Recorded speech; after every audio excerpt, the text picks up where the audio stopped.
तो नमस्कार, मैं हूं doctor Sunil, gynaecologist and 13 year से मैं इसी फील्ड में काम कर रहा हूं। और आज इस वीडियो में हम ये जानेंगे, या मैं ये कहूं कि अगर आप ये वीडियो देखोगे तो आपको क्या क्या सीखने को मिलेगा। तो प्रेगनेंसी के फर्स्ट 3 मंथ्स कितने महत्वपूर्ण है मैं आपको ये बताऊंगा।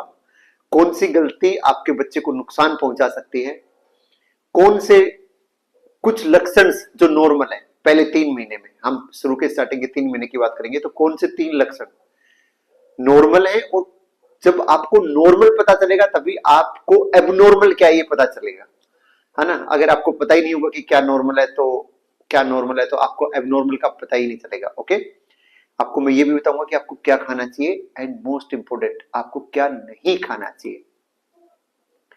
एंड क्या आप जानते हैं कि पहले 3 महीने में छोटी सी गलती आपके बच्चे पर असर डाल सकती है। क्यों? क्योंकि आपके बच्चे के सारे ऑर्गन्स पहले 3 महीने में बनना स्टार्ट हो चुके होते हैं। ये ऑर्गेनोजेनेसिस का फेज होता है कि सारे ऑर्गन्स का जो बन रहे होते हैं उनकी नींव इसी पहले 3 महीने में रखी जाती है। कुछ दवाइयां आपके बच्चे के लिए बहुत खतरनाक हो सकती है, लेकिन कुछ दवाइयां जो आपको डॉक्टर देते हैं वो आपको लेना बहुत जरूरी है। कौन सी दवाइयां लेना जरूरी है मैं वो बताऊंगा आपको, ताकि आपके बच्चे का डेवलपमेंट अच्छा हो। तो सही जानकारी आपको बड़ी बड़ी समस्याओं से बचा सकती है। तो आज हम प्रेगनेंसी सीरीज को आगे बढ़ाते हुए बात करेंगे फर्स्ट ट्राइमेस्टर की precautions, do's, don'ts, diet and everything. तो आपको पता है कि प्रेगनेंसी को 3 ट्राइमेस्टर में बांटा गया। ट्राई मतलब 3, ठीक है, 3 ट्राइमेस्टर। तो जो प्रेगनेंसी के पहले 3 महीने वो फर्स्ट ट्राइमेस्टर में आते हैं। फिर जो अगले 3 महीने मतलब चौथा, पांचवा, छठा महीना जो है वो अगला सेकंड ट्राइमेस्टर में आते हैं। और लास्ट के प्रेगनेंसी के 3 महीने 7वां, 8वां, 9वां महीना तीसरे ट्राइमेस्टर में आते हैं। तो अभी जो मैं आपको बातें बताने वाला हूं मैं फर्स्ट ट्राइमेस्टर के बारे में बता रहा हूं। प्रेगनेंसी के पहले 3 महीने के बारे में अपन बात करेंगे। तो प्रेगनेंसी की उम्र को हम कब से कैलकुलेट करते हैं? कुछ लोगों को लगता है कि सर मैं तो उस दिन हस्बैंड से संबंध बनाया था तो उस दिन से काउंट करें क्या? ऐसा नहीं होता। प्रेगनेंसी को जब आपका जो लास्ट पीरियड आया था उसके पहले दिन से काउंट करते हैं, उसको LMP बोलते हैं, लास्ट मेंस्ट्रुअल पीरियड। और मैक्सिमम लोग आपको ऐसा बोलेंगे कि प्रेगनेंसी का जो पहला ट्राइमेस्टर होता है कि पहले 3 महीने होते हैं बहुत रिस्की होता है। एंड अगर यही बात आप मेरे से पूछो कि सर क्या ये बात सच है, तो मेरा जवाब होगा शायद यस, शायद सच है। एंड थोड़ा सा आंसर होगा शायद नहीं भी, इतना ज्यादा भी रिस्की नहीं है। अगर आपको सही गाइडेंस मिले, आपको पता है क्या करना है क्या नहीं करना है, तो इट्स नॉर्मल। एंड इसमें कई मेडिकल कंडीशंस होती है जिनका आपको ध्यान रखना होता है। अगर वो अनकंट्रोल्ड हो जाएंगी तो आपको प्रॉब्लम हो जाएगा। पहली बात, अगर आप गलत डाइट ले रहे हो, आपका लाइफस्टाइल गलत है, या आप बिना डॉक्टर की दवाई ले रहे हो, तो इससे आपके बच्चे में जन्मजात प्रॉब्लम्स हो सकती है एंड आपका अबॉर्शन भी हो सकता है। तो इस टाइम आप डॉक्टर बिल्कुल ना बने, हर चीज डॉक्टर को पूछ के ले। और एक नॉर्मल प्रेगनेंसी में पहला ट्राइमेस्टर इतना रिस्की नहीं होता, क्योंकि भगवान ने बहुत मजबूत बनाया है, प्रकृति ने बहुत मजबूत बनाया है और उसको सुरक्षित बनाया है। आपको बेड रेस्ट या कोई खास दवाइयों की बहुत ज्यादा जरूरत नहीं है, कोई एक्स्ट्रा बेड रेस्ट करने का रिक्वायरमेंट नहीं है कि अभी आप प्रेग्नेंट हो तो आपको बहुत ज्यादा बेड रेस्ट लेने का रिक्वायरमेंट है। नथिंग। जो आप काम पहले कर रहे हो वो लगभग काम कर सकते हो। क्या नहीं करना मैं वीडियो के लास्ट में बताऊंगा आपको। एंड इस 3 महीने में आप थोड़ा थोड़ा एक्सरसाइज कर सकते हो, आप वॉक कर सकते हो, मतलब वॉक मतलब चल फिर सकते हो, हस्बैंड के साथ संबंध बना सकते हो। लेकिन कुछ एक जगह जहां पे मतलब ब्लीडिंग हुआ हो, पहले अबॉर्शन का हिस्ट्री रहा हो, है ना, पहले टाइम से पहले डिलीवरी हुआ हो, ऐसा हो तो संबंध नहीं बनाना। अगर ऐसा कोई हिस्ट्री नहीं है तो संबंध बनाना सेफ माना गया है। ज्यादा तनाव इस टाइम में, अगर आप ज्यादा टेंशन लोगे, ज्यादा चिंता करोगे, तो आपकी प्रेगनेंसी को नुकसान होने का संभावना है। तो ऐसा हमें बिल्कुल नहीं करना। तो क्या आप भी सोचते हैं कि प्रेगनेंसी में हर समय बेड रेस्ट जरूरी है? तो आप गलत सोच रहे हैं। अभी बात करते हैं कि हमें क्या करना चाहिए क्या नहीं करना चाहिए। तो फर्स्ट ट्राइमेस्टर में सबसे इंपॉर्टेंट जितना जल्दी उसके जैसे आपको पता चले आपको डॉक्टर के पास विजिट करना चाहिए। मोस्ट इंपॉर्टेंट बात है, जब आप डॉक्टर से मिलोगे, डॉक्टर से जरूर मिलना, ऐसे नहीं कि खुद ने दवाई स्टार्ट कर दिया, आपको डॉक्टर से मिलना है। डॉक्टर से जैसे आप मिलोगे, डॉक्टर आपका पूरा डिटेल में हिस्ट्री लेगा, वो कुछ जांच करेंगे और आपके कुछ ब्लड टेस्ट कराएंगे, साथ में एक अल्ट्रासाउंड करेंगे जिससे ये पता चलेगा कि आपका बच्चा कितने दिन का है। इसको डेटिंग स्किन भी बोलते हैं। एंड आपको हो सकता है कि आपके बच्चे में धड़कन भी आ गया हो, धड़कन मतलब हार्ट बीट भी आ गया हो। और जब पहली बार आप बच्चे का धड़कन ऐसे अपनी आंखों से देखोगे अल्ट्रासाउंड पे कि बच्चे का धड़कन आ रहा है, तो आपको एक अलग ही प्लेजर मिलेगा। एंड ये मोमेंट मेरे को लगता है कि आपको बिल्कुल मिस नहीं करना चाहिए। एंड आपको और आपके हस्बैंड दोनों को देखना चाहिए, बहुत अच्छा फील होगा आपको जब आप पहली बार अपने बच्चे का धड़कन देखोगे। तो बहुत सारे पेशेंट हमारे पास आते हैं, वो बोलते हैं सर फास्ट हार्ट बीट का हमें वीडियो चाहिए, हम उनको वीडियो भी बना के देते हैं। और तो अल्ट्रासाउंड हमने कर लिया, उसमें धड़कन चेक कर लिया और इसको डेटिंग स्कैन कर लिया, साथ में आपके डॉक्टर आपको फोलिक एसिड का दवाई स्टार्ट करेंगे। फोलिक एसिड की दवाई 5 मिलीग्राम का दिन में एक बार खाना खाने के बाद लेना होता है। एंड फोलिक एसिड क्या है? फोलिक एसिड एक विटामिन बी कॉम्प्लेक्स का ही हिस्सा है। एंड फोलिक एसिड खाने से आपको क्या फायदा होगा? ये फायदा होगा कि आपके बच्चे का ब्रेन का डेवलपमेंट अच्छा हुआ, इसको न्यूरल ट्यूब डेवलपमेंट बोलते हैं। फोलिक एसिड का कमी हो जाएगा तो बच्चे में एबनॉर्मलिटी होने का संभावना हो जाता है, इसीलिए डॉक्टर आपको फोलिक एसिड लेने के लिए रिकमेंड करते हैं।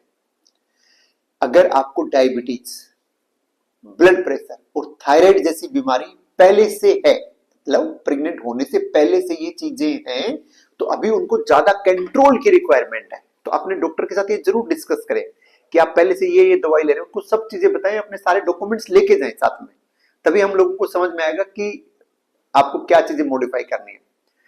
अगर आप किसी और डॉक्टर से ट्रीटमेंट ले रहे हो तो उस डॉक्टर को भी आप जरूर बताएं जाने के बाद कि आप प्रेग्नेंट हो, कोई दवाई चेंज करने का रिक्वायरमेंट है क्या।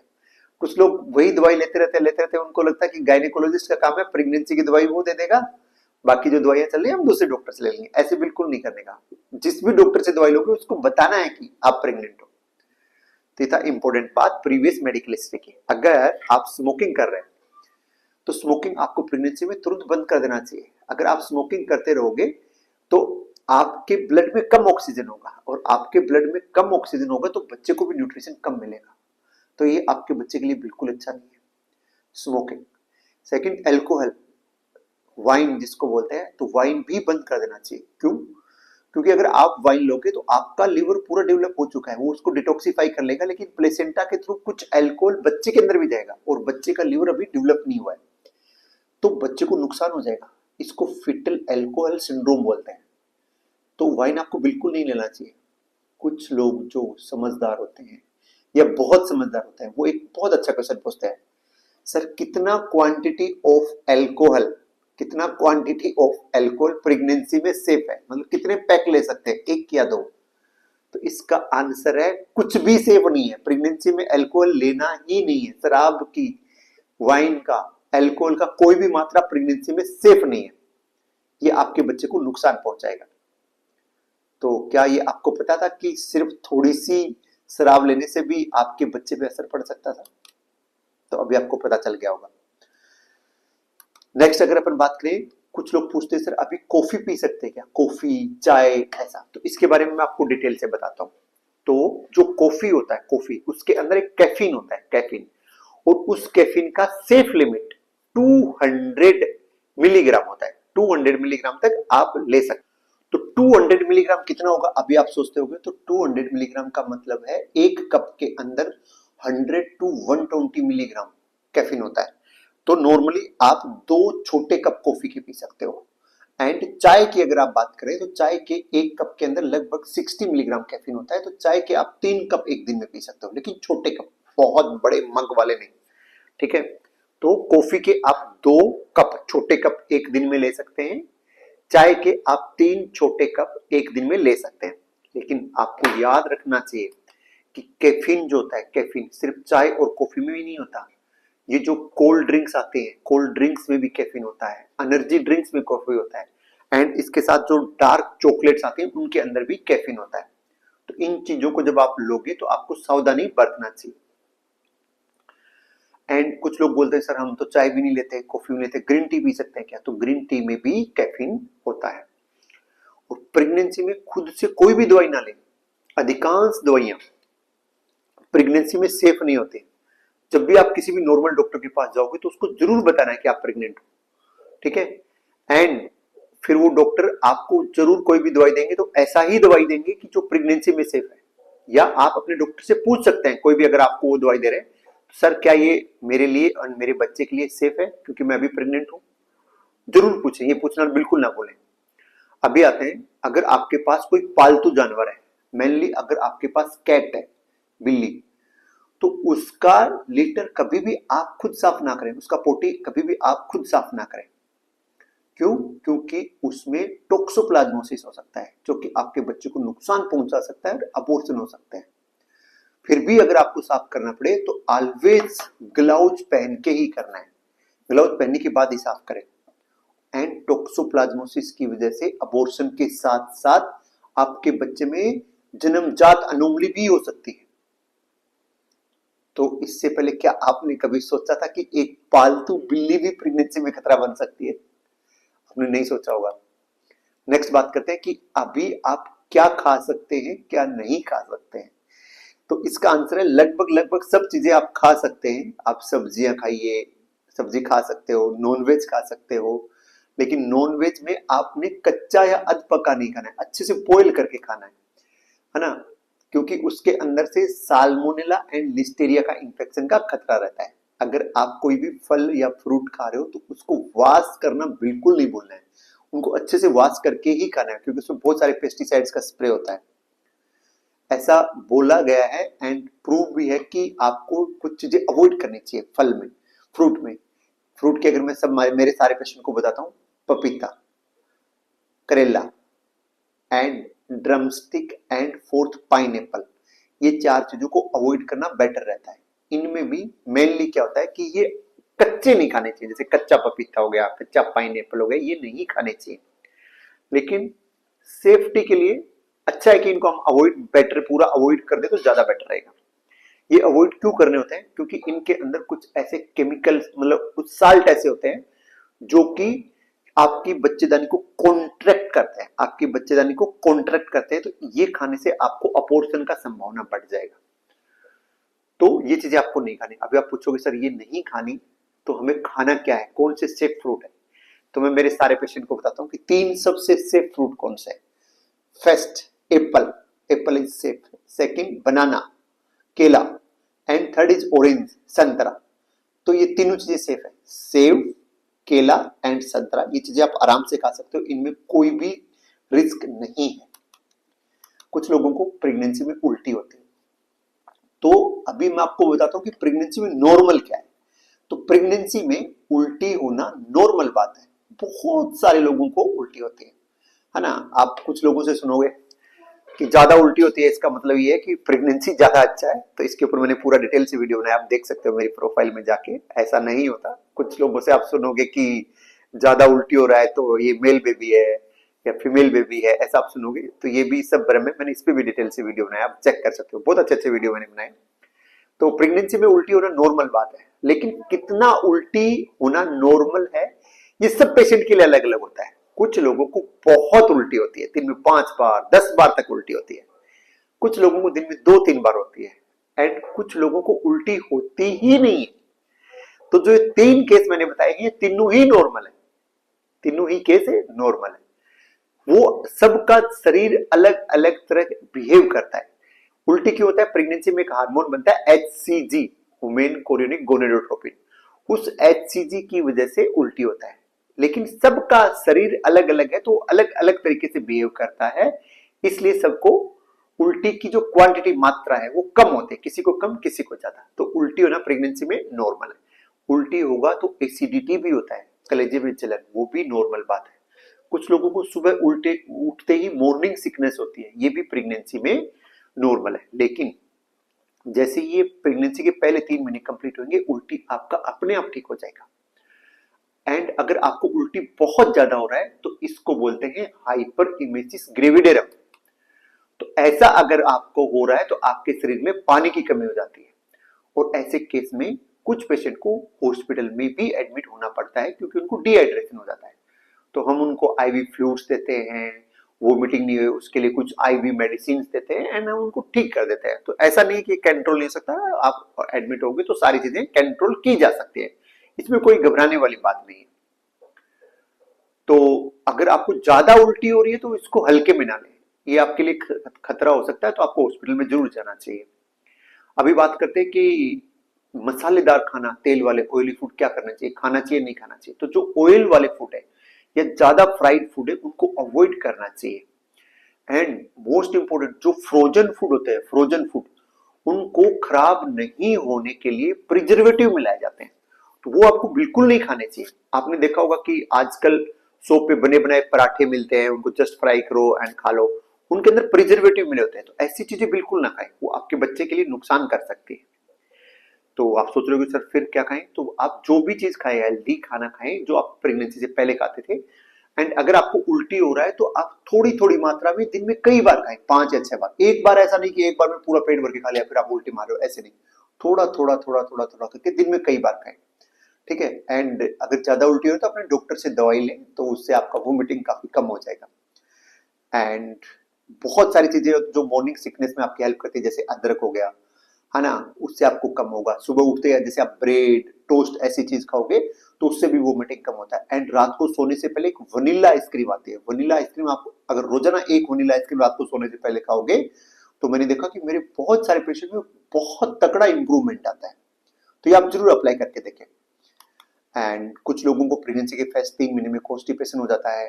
क्यों? क्योंकि जैसे आप प्रेग्नेंट होते हो तो आपके इंटेस्टाइन की मोटिलिटी कम हो जाती है। मोटिलिटी मतलब जो पहले मूवमेंट कर रहा था इंटेस्टाइन, तो हार्मोनल चेंज की वजह से जो पहले ज्यादा ज्यादा कर रहा था अभी कम कम मूवमेंट हो रहा है, तो इसलिए आपको कॉन्स्टिपेशन कब्ज हो सकता है। तो कब्ज से बचने के लिए आपको क्या करना चाहिए, आपको फाइबर युक्त जिसके अंदर फाइबर होते हैं वो फाइबर वाली डाइट लेनी चाहिए।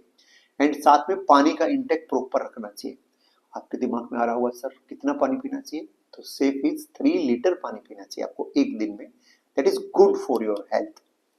एंड प्रेगनेंसी में चलते रहे, ऐसे नहीं है कि आप घर पे बैठे हो सारे दिन आराम कर रहे हो, अभी आप प्रेग्नेंट हो, ऐसा नहीं। चलते रहोगे तो ये आपका ब्लड सर्कुलेशन बढ़ाएगा, आपके बच्चे के लिए भी ठीक है और आपके लिए भी ठीक है। कुछ लोगों को ब्रेस्ट में हैवीनेस एंड ऐसे फील होता है कि उनका साइज बढ़ रहा है, तो दोनों ही चीजें नॉर्मल है, ठीक है। जैसे आप प्रेग्नेंट हो गए आपको ब्रेस्ट में हैवी हैवी ऐसे फील होगा, आपका ध्यान जाएगा ब्रेस्ट की तरह एंड उनका साइज भी बढ़ जाएगा थोड़ा सा, तो ये प्रेगनेंसी में नॉर्मल है, इसमें कोई घबराने वाली बात नहीं। एंड अच्छी बात क्या है पता है आपको, कि जैसे ही ये फर्स्ट ट्राइमेस्टर खत्म होगा, प्रेगनेंसी के पहले 3 महीने खत्म होंगे, तो आपको लगभग सारे लक्षण जो आपको प्रेगनेंसी में परेशान करते हैं सारे दूर हो जाएंगे। जैसे आपका उल्टी होना बंद हो जाएगा, ब्रेस्ट में हैवीनेस वाला बंद हो जाएगा, सारी सारी चीजें कम हो जाएंगी। और ऐसा भी हो सकता है कि पहले 3 महीने में आपका वजन कुछ कम हो गया हो, तो सबको ऐसे लगता है सर प्रेगनेंसी में तो वजन बढ़ना चाहिए, आप कैसी बातें कर रहे हो। तो प्रेगनेंसी के स्टार्टिंग के 3 महीने में आपको खाना खाने का मन नहीं करता, ठीक है। इसलिए पहली बात, सेकंड आपको वोमिटिंग ज्यादा होती है, तो इसलिए बहुत सारे पेशेंट में वजन कम हो जाता है, इसमें टेंशन लेने वाली बात नहीं है।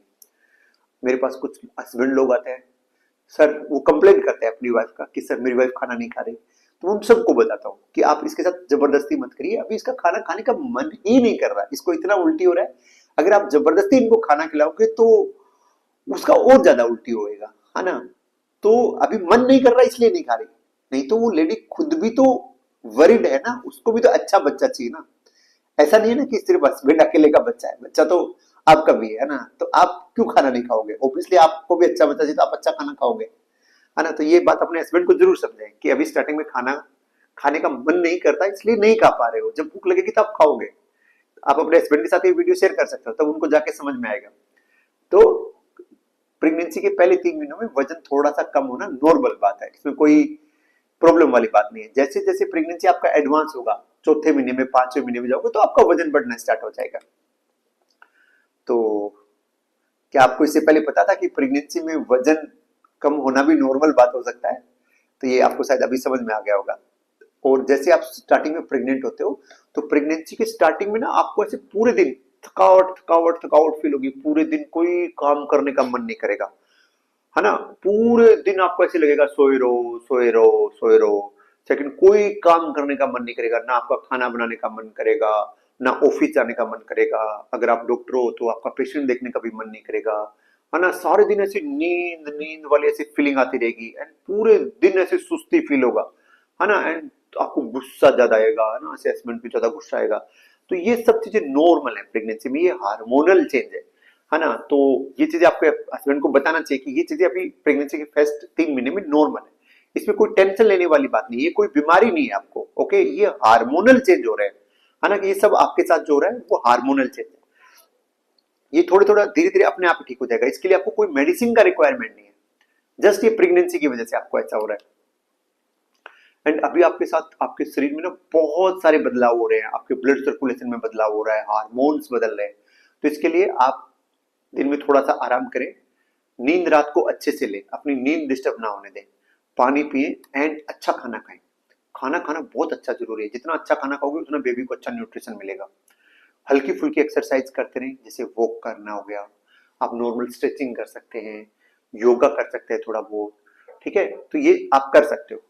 इसके अलावा कुछ चीजें और नॉर्मल होती है, ये आप जरूर फील कर रहे होगे कि जैसे प्रेगनेंसी में हल्का, जैसे आप प्रेग्नेंट होगे ना तो बैक में हल्का हल्का पेन होता है, पीठ दर्द इसको बोलते हैं, एंड बैक पेन होगा। एंड सेकंड ना आपके पेट में भी आपको हल्का हल्का हल्का दर्द फील होगा, जब ऐसे आप आंख बंद करोगे आपको ऐसे फील होगा कि ना कुछ पेन हो रहा है, पेन हो रहा है, पेन हो रहा है।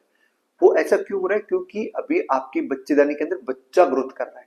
तो जैसे जैसे बच्चा ग्रोथ कर रहा है तो वहां पे तनाव आ रहा है, स्ट्रेच आ रहा है ना, खिंचाव आ रहा है। जैसे मैं अगर आपको बोलूं तो जैसे जैसे अपन गुब्बारा फुलाएंगे तो गुब्बारा जैसे जैसे फूलेगा तो उसमें तनाव आएगा ना, तो वैसे अभी आपकी बच्चेदानी के ऊपर भी तनाव आ रहा है, इसकी वजह से आपको पेन हो रहा है। तो ये पेन भी नॉर्मल है, तो मतलब पीठ में दर्द होना एंड हल्का हल्का पेट में दर्द होना भी नॉर्मल बात है।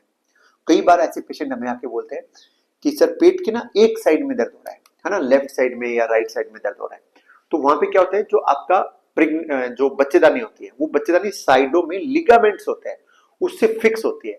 अगर मैं आपको एग्जांपल के थ्रू समझाऊं तो जैसे मतलब कोई भी मान लो बैलून है बड़ा सा, आपने देखा होगा हॉट एयर बैलून होता है, और वो जैसे उसके अंदर आग से गैस बढ़ते है तो वो ऊपर की साइड उठता है, तो उसके नीचे रस्सियां बांध के रखते हैं ना, कंट्रोल करने के लिए। तो ऐसे ही आपकी प्रेग्नेंट जो आपकी बच्चेदानी है वो एक शेप में मेंटेन रहे, है ना, लेफ्ट राइट रोटेट ना करे, उसके लिए लिगामेंट्स होते हैं, वो साइडों में लगे रहते हैं। तो जैसे जैसे बच्चा ग्रोथ करता है उन लिगामेंट्स में खिंचाव आता है। बच्चेदानी तो ग्रोथ कर सकते हैं लेकिन वो लिगामेंट्स जो होते हैं वो ग्रोथ नहीं कर पाते, इसकी वजह से आपको पेन होता है, या तो लेफ्ट साइड में या राइट साइड में, कई बार दोनों साइड में पेन होता है। तो ये भी टाइम के साथ ही चला जाता है। अगर आपको बहुत ज्यादा एक्सेसिव पेन हो रहा है तो आप डॉक्टर को दिखा सकते हैं। इसके अलावा मान लो आपको ब्लीडिंग हो रहा है या बहुत ज्यादा पेट दर्द हो रहा है, तो ऐसे केस में आपको डॉक्टर को जरूर दिखा लेना चाहिए, घर पे बैठ के वेट ना करें, है ना। मैं सारे मेरे पेशेंट को बोलता हूं कि अगर आप एक बार डॉक्टर को एक्स्ट्रा दिखा लोगे तो उससे कोई नुकसान नहीं हो जाएगा, लेकिन अगर आपने एक बार भी जब डॉक्टर का जरूरत था और आपने अवॉइड कर दिया तो आपके बच्चे को नुकसान हो सकता है ना। मैक्सिमम क्या होगा, हमें हॉस्पिटल जाना पड़ जाएगा, एक्स्ट्रा थोड़ा सा वो लेना पड़ जाएगा, तो इतना तो अपन बच्चे के लिए कर ही सकते हैं, है ना। तो आपको डॉक्टर को दिखा लेना चाहिए अगर कोई भी डाउट हुए तो, ठीक है। अभी नेक्स्ट करते हैं कि कुछ लोगों के स्किन पे भी बहुत सारे ना चेंजेस आते हैं स्टार्टिंग की प्रेगनेंसी के पहले 3 महीनों में। जो आपका स्किन है उसपे बहुत सारे होता है, कुछ लोगों को एक्ने, मुहासे, कील मुहासे ऐसे हो जाता है, कुछ लोगों के प्रेगनेंसी में यहाँ पे जैसे छायाएं पड़ जाती है, इसके ऊपर मैंने अलग से वीडियो बनाया कि उससे कैसे ठीक करना है। ये पड़ जाती है, ये प्रेगनेंसी में नॉर्मल बात है। कुछ पेशेंट क्या करते हैं कि ऐसे ही लोगों की बातों में आके वो डायरेक्ट मेडिकल स्टोर से दवाई ले लेते हैं, या किसी गांव में कोई प्रैक्टिस कर रहा होता है उससे दवाई ले लिया, या किसी सहेली ने बता दिया कि अरे ये ट्यूब लगा ले उससे ठीक हो जाएगा। तो ऐसे बिल्कुल नहीं करने का। थोड़े दिन पहले हमारे पास एक सेम पेशेंट आई, कि मैं आपको एक कहानी बता देनी चाहिए, आपको फायदा हो जाएगा शायद इससे। उसने क्या किया कि उसको ऐसे ना, जैसे वो प्रेग्नेंट हुई तो आंखों के नीचे ऐसे पूरे काले निशान पड़ गए। उसको उसको पड़ोस में रहने वाली किसी दूसरी फीमेल ने बता दिया कि ये ट्यूब लगा लो और तुम ठीक हो जाओगे। उसने क्या किया, रात को सोने से पहले पूरे मुंह पे लगा लिया, उससे उसको पूरे पे एलर्जिक रिएक्शन हो गया, एंड पूरा मुंह ऐसे बर्न जैसा हो गया, पूरा काला हो गया मुंह। तो ऐसे बिल्कुल ना करें। आजकल हेल्थ फैसिलिटी इतनी एडवांस है, तो बस डॉक्टर से कंसल्ट करिए या उनसे दवाई लीजिए ना, ऐसे क्यों करना है ना। हमें अच्छा बच्चा चाहिए, हमें रिस्क बिल्कुल भी नहीं चाहिए। कोई भी चीज है डॉक्टर से पूछ के लें। तो अगर आपने ये छोटी छोटी सावधानियां रखी तो आपकी प्रेगनेंसी काफी आसान और सुरक्षित हो सकती है। एंड पहला ट्राइमेस्टर जो प्रेगनेंसी के पहले 3 महीने होते हैं थोड़ा कठिन होता है, एंड थोड़ा अनसेफ फील होता है, क्योंकि आपके साथ पहली पहली बार ऐसा हो रहा है ना। बहुत सारे चेंजेस आपके शरीर में आ रहे हैं, लेकिन सही जानकारी और अगर आप सावधानी रखोगे तो इसे आप आसानी से पार कर सकते हो। एंड मोस्ट इंपोर्टेंट, प्रेगनेंसी के 3 महीने में अगर आप प्रेग्नेंट हो, है ना, तो मुझे ऐसा लगता है, मैं मेरा पर्सनल एक्सपीरियंस बता रहा हूं कि आपको अभी लोगों को नहीं बताना चाहिए कि आप प्रेग्नेंट हो। आप बोलोगे सर क्यों, आप कैसी बात कर रहे हो, क्या कोई नजर लग जाएगी, क्या अभी भी आप अंधविश्वास में भरोसा करते हो? तो मैं ऐसा इसलिए नहीं बोल रहा। प्रेगनेंसी के स्टार्टिंग के 3 महीने में क्या होता है कि कुछ लोगों को अबॉर्शन हो जाता है, कुछ लोगों का, हम प्रेगनेंसी के 3 महीने के बाद बच्चे में अनोमलीज के टेस्ट करते हैं, तो बच्चों में अनोमली आ जाती है, तो उस बच्चे को निकालना पड़ता है। तो अभी अगर आपने ढिंढोरा पीट दिया सब जगह कि मैं प्रेग्नेंट हूं प्रेग्नेंट हूं प्रेग्नेंट हूं, तो खुदा न खास्ता मान लो आपका अगर अबॉर्शन हो जाएगा, या अबॉर्शन हो गया, या आपके बच्चे में कुछ अनोमली निकल आई, उसकी वजह से अबॉर्शन करना पड़ गया, तो आपके लिए एक बहुत ही अजीब सिचुएशन आपके सामने आ जाएगी। आपको लगेगा कि यार मैंने तो सबको बता दिया, है ना, अब ये क्या ही हो गया, अभी मैं कैसे बताऊंगी लोगों को, क्या बताऊंगी। तो जब आप में कंफर्म हो जाए, 3 महीने के बाद हम बच्चे में अनोमली के सारे टेस्ट कर लेते हैं, जब आपका कंफर्म हो जाए कि हाँ मेरे बच्चे में कोई अनोमली नहीं है, तो उसके बाद बताना आपको बुद्धिमानी वाला डिसीजन रहेगा, है ना, कि अभी आप कंफर्म हो कि आपके बच्चे में कोई प्रॉब्लम नहीं है, कोई अबॉर्शन नहीं है। एंड नॉर्मली ऐसा देखा गया है कि अगर 3 महीने तक कोई अबॉर्शन है और बच्चे में अनोमली नहीं हुई, तो उसके बाद वेरी रेयर चांसेस कि बच्चे में अनोमली हुई, तो उसके बाद आप बताइए ना आराम से, क्या जल्दी है। तो अगर आपको ये जानकारी पसंद आई हो तो इसको आप लाइक कर सकते हैं, शेयर कर सकते हैं, एंड अगर अभी तक आपने मुझे सब्सक्राइब नहीं किया तो सब्सक्राइब कर सकते हो।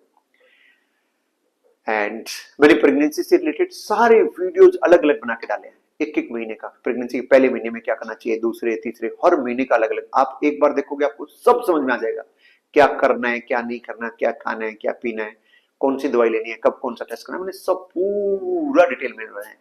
उसके बाद मैंने नॉर्मल डिलीवरी, सिजेरियन डिलीवरी, क्या करना है क्या नहीं करना, डिलीवरी के बाद क्या करना है, कैसे बेटर रिकवर होगा, बैक पेन हो रहा था आपको क्या करना चाहिए, इचिंग हो रहा था क्या करना चाहिए, मैंने सब चीजों में वीडियो बनाया है। तो आप मेरा यूट्यूब पे जाके आप सब चीजें एक बार स्क्रॉल करोगे तो आपको बहुत सारी अच्छी अच्छी चीजें इसमें मिल जाएंगी।